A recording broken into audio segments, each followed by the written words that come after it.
kandi gikomeye ni uko dushaka kongera kubigisha kandi kubereka ko ibiriho ubu ngubu tumaze kubona yuko bamaze kudutegurira bene iri somo ryo kutwereka yuko amadini yose ari amwe ari nta n'ikibazo cyo dufite, baduteguriye ikindi kintu gikomeye cyane kandi kibabaje. Ese icyo baduteguriye kibabaje ni igiki?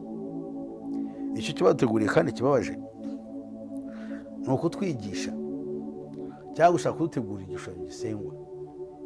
Icyo gishushanyo gisengwa tugisanga muri Bibiliya, kizicisha abatakiramya. Mbere yuko tugira ibyo tuvuga bindi, katubaye dusome aho kiri mu Byahishuwe igice cya 13. Iyo turebye noneho umurongo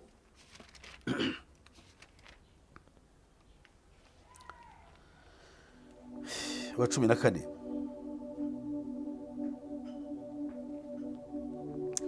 haravuga ngo yobesha abari mu isi ibyo bimenyetso yahawe gukorera imbere y'aya nyamaswa, ibabwira kurema igishushanyo cy'aya nyamaswa yari ikomerekejwe n'inkota ikabaho, ihabwa guha icyo gishushanyo cy'inyamaswa guhumeka, ngo kivuge kandi ngo cyicishe abatakiramya bose.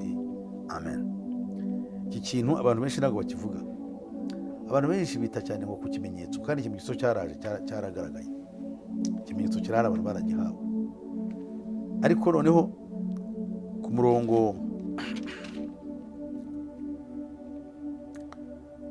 wa 9 Ibyahishuwe 14 hari amagambo agira ati, marayika wundi wa gatatu akurikiraho avuga n'ijwi rirenga ati, umuntu naramya ya nyamaswa n'igishushanyo cyayo, agashyirwaho ikimenyetso cyayo mu ruhanga rwe cyangwa ku kiganza, uwo niwe uzanywa ku nzoga ariyo mujinya w'Imana yiteguwe, idafunguwemo amazi mu gacuma k'umujinya wayo.